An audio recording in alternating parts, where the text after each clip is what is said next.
Before we begin, I want to ask you something. And I don't want you to answer with your head. I want you to answer with your truth. What are you waiting for? No, really. What are you waiting for? The right connection. The right level of confidence. For someone to come and tap you on the shoulder and say, now you're ready. Because let me tell you something. Nobody is coming. Nobody is going to give you permission. Nobody is going to write your name in the stars and say, today, you are finally worthy. You are the one you've been waiting for. The question isn't whether the world is ready for you. The question is, why not you? Why not the one with the messy past, the quiet voice, the humble beginning? Why not the one who's been overlooked, underestimated, counted out? We love to celebrate the after, the success, the spotlight. But we forget every person who ever became somebody started right where you are, full of doubt, full of fear, but full of something deeper too. A whisper that said, maybe, just maybe it could be me. That whisper, that's your calling. And this moment right here is your invitation to stop waiting and start becoming. So today, I'm not here to motivate you. I'm here to remind you that the power was never outside of you. It's been in you all along. So say it with me, not as a question, but as a declaration. Why? Not me.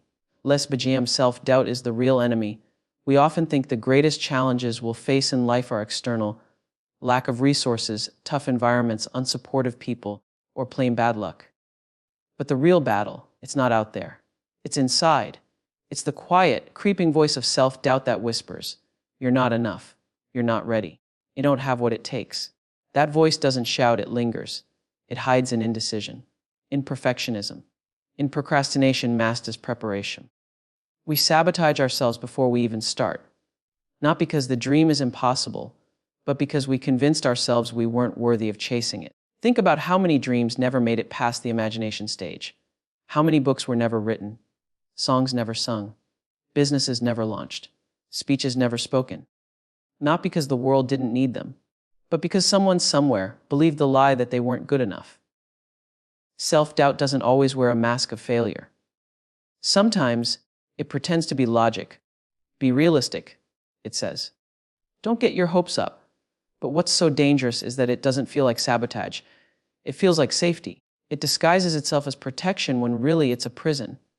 You have to become aware of that inner dialogue. Challenge it. Question it. If you wouldn't say it to a friend, why let it live in your mind rent-free? Every extraordinary person you admire has had to silence that voice. Not once, but every day, because self-doubt doesn't go away. You just get stronger than it. And when you realize that, when you see the enemy isn't some external obstacle, but that tiny internal no, then, and only then, do you start choosing something different. You choose courage over comfort.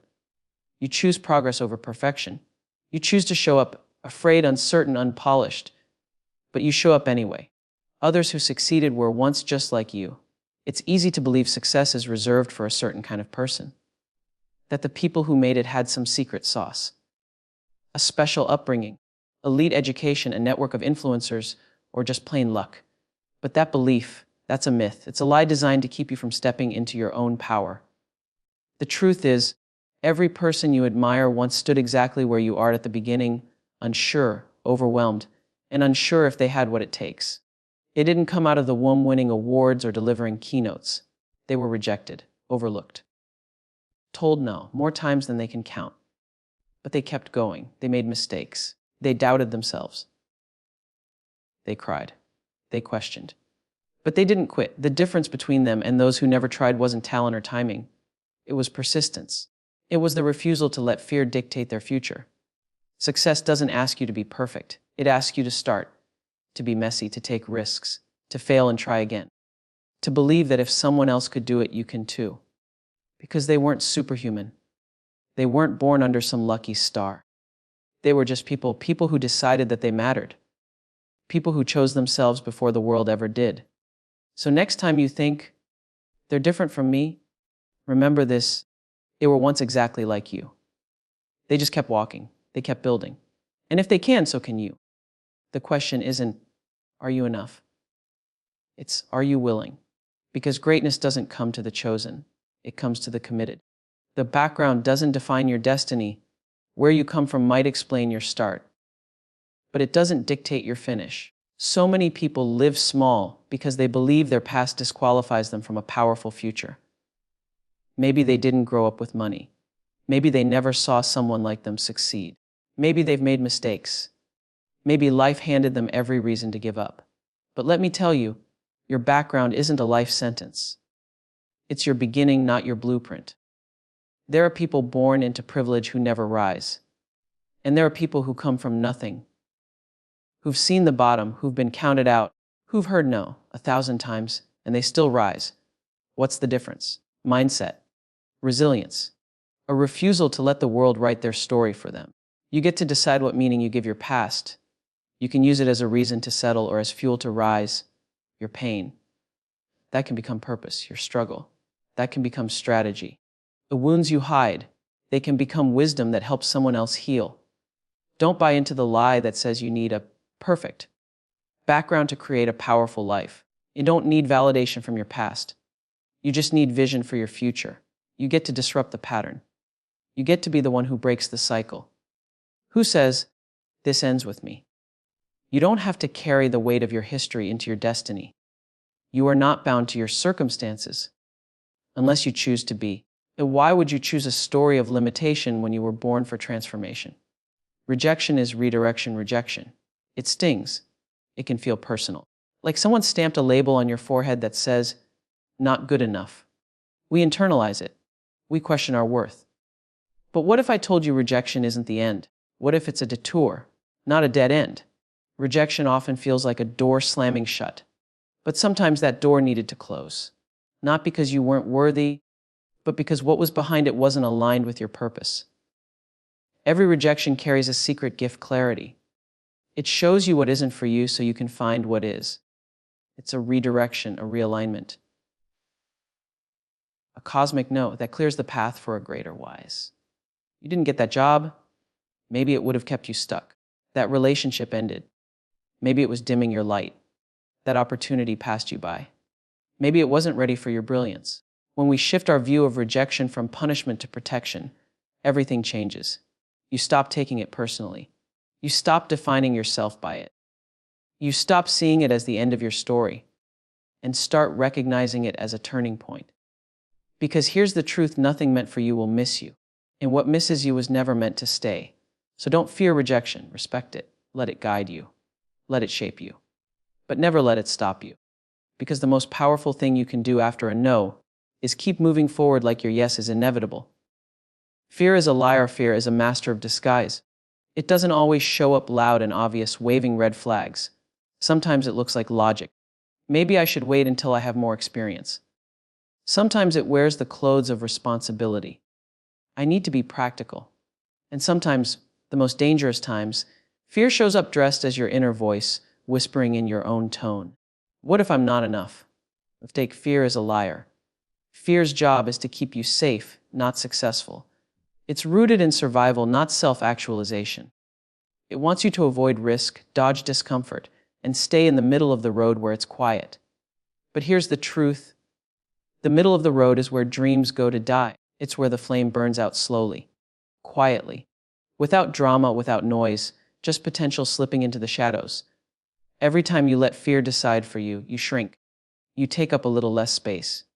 You silence your voice just a little more. You sit in rooms where you should be speaking. You hold back ideas that could change someone's life. The powered your light so that others don't get uncomfortable. Not realizing that your dimming serves no one, least of all yourself. Fear will always be in the car. That's human. But you don't have to give it the wheel. You don't even have to let it touch the radio. Acknowledge it, thank it, and then choose bravery anyway. Because fear may shout, but purpose speaks deeper. And when you learn to trust the quiet truth of your calling over the loud lies of your fear, you'll begin to build a life that even fear has to respect. Purpose over perfection. Perfection is a trap dressed up as a goal. We think if we can just get it perfect, the right timing, the right look, the right words, then we'll finally be ready. But what perfection really does is stall you. It paralyzes you in preparation mode. You're tweaking, editing, second-guessing, but you're not moving, not launching, not speaking, not starting. And the world, it's still waiting on what you were meant to bring. Purpose doesn't need perfect. It needs motion. It needs you. Messy, learning, figuring it out as you go. Think about the people who have inspired you most. Were they perfect? Or were they real? Were they flawless? Or were they authentic? Purpose connects through honesty, not polish. People don't remember perfect. They remember presence, vulnerability, heart. If you wait to feel perfect, you'll wait forever. But when you lead with purpose, you realize something powerful. It's not about you. It's about what's coming through you. It's about the message, not the messenger. The mission, not the mistake. Perfection says, make it about how you look. Purpose says, make it about who you help. So let go of the fantasy that you need to have it all together, that you need to be an expert before you begin, that your work must be without flaw before it's shared. Start now, imperfectly, and trust that the impact you're here to make doesn't need polish. It needs your passion.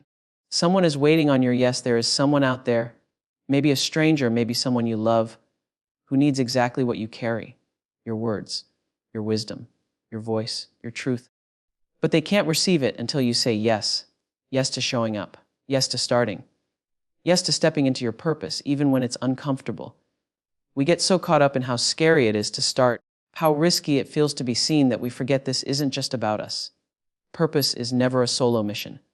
When you say yes to your calling, you open a door for someone else. When you rise, you give someone else permission to rise too. When you speak, you echo in the hearts of people who thought they were alone. Your courage becomes a map. Your breakthrough becomes their survival guide. You never know who's watching. You never know who needed your story to believe in their own. You never know how your one act of bravery could shift someone's entire future. That's the ripple effect. And it only starts with one yes. So stop waiting for the world to validate you. The moment you say yes to yourself, wholeheartedly, unapologetically, you become a light. And not just for you, for everyone still trying to find their way out of the dark. The world needs your story. Your story is not too messy, too broken, too complicated, or too ordinary. It is exactly what someone else needs to hear.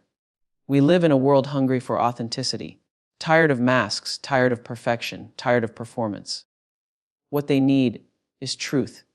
And your story, that's your truth, your power. Too often, we silence ourselves because we think our story isn't dramatic enough or inspirational enough.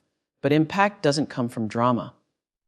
It comes from honesty, from showing up with open hands and saying, this is what I've walked through. This is what I've learned. And this is who I'm becoming. Every scar has a story. Every failure taught you something. Every detour brought you wisdom you didn't even know you needed. Your life isn't just happening to you. It's shaping you. And that shaping, that's not just for you, it's for someone else too. Someone who needs to hear that survival is possible, that healing is real, that it's okay to not be okay, and still move forward. So don't hide your story. Don't edit the truth out of it. Don't wait until you've arrived to speak. Share as you go. Shine as you grow. You don't have to be a finished product to offer something meaningful. You just have to be willing. Willing to be seen. Willing to tell the truth. Willing to believe that your story, just as it is, matters. Small steps lead to big change. We often overestimate what we can do in a week and underestimate what we can do in a year. We think success is this huge, dramatic moment, the viral post, the $1 million deal, the standing ovation. But real change, it's built one step at a time, quietly, consistently, behind the scenes. They don't need to leap today. You just need to move, inch by inch, step by step. Show up when it's not glamorous. Do the work when no one's clapping. Keep your eyes on your vision, not the timeline. Because momentum isn't made in the spotlight, it's made in the shadows, when nobody's watching, when nobody's praising, when it would be easier to quit. It's in the early mornings, the late nights, the repeated attempts, the try again tomorrow mindset. That's where breakthroughs begin. That's where dreams become reality. Not in the massive action, but in the daily action. The decision to choose yourself today, and tomorrow, and the day after that. Your consistency will take you places motivation can't. So don't despise the small beginnings. Don't rush the process. Big things grow slow, but they grow strong. And every step you take, even the tiniest ones, stack up over time. Until one day, look back and realize you're living in the dream you once only imagined. You are already enough. We live in a world that profits off your insecurity. It tells you you're too much or not enough, too loud, too soft, too different, too basic. It convinces you that if you just buy one more thing, achieve one more goal, look one more certain way, then you'll be worthy. But here's the truth the world won't always tell you: you are already enough. Right now. Just as you are. You don't have to earn your worth. You were born with it. It's not tied to your job, your bank account, your relationship status, or how many followers you have. It's intrinsic, unshakable, non-negotiable. But to live like you're enough, you have to believe it. You have to unlearn every lie that told you otherwise. Every criticism that took root.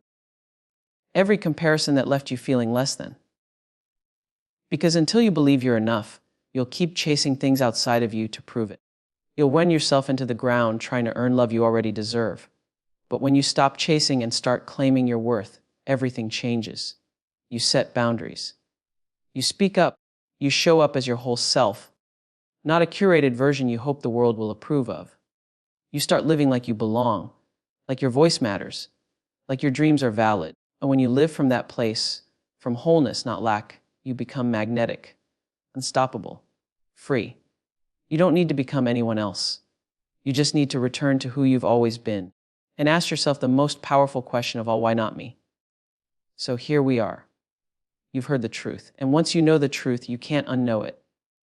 You are not here by accident. You are not dreaming just to pass the time. You are not called just to survive. You are called to rise. You've spent enough time waiting in the wings, watching other people take the stage, cheering from the sidelines, convincing yourself that their greatness meant there was no room for yours. But let me tell you something: there is room. There is always room. The world doesn't just need more people. The world needs you, your story, your fire, your gift, even if it still feels rough around the edges. Stop asking, am I ready? Start asking, am I willing? Willing to show up when it's uncomfortable. Willing to speak even when your voice shakes. Willing to believe in a future you've never seen, just because your soul knows it's possible. The road won't be easy. That's the truth. You'll fall. You'll fail. You'll question. But each time you get back up, you get stronger. Each time you say yes to yourself, you get louder. Each time you move forward, even when it's hard, you get closer. Closer to the life that's waiting for you. Closer to the purpose that's calling you. Closer to becoming the version of you that one day looks back and says, "Thank God I didn't wait. Thank God I believed. Thank God I asked, why not me?" Because the most powerful thing you will ever do in your lifetime is decide that you are worthy, not someday, today. And when that day comes, when you finally stop shrinking, stop apologizing, and start owning every inch of who you are, that's when the world will look at you and say, "Of course it was you all along. So go on. Step into the spotlight, not because you're ready, but because you're meant to." Why not you? Why not you?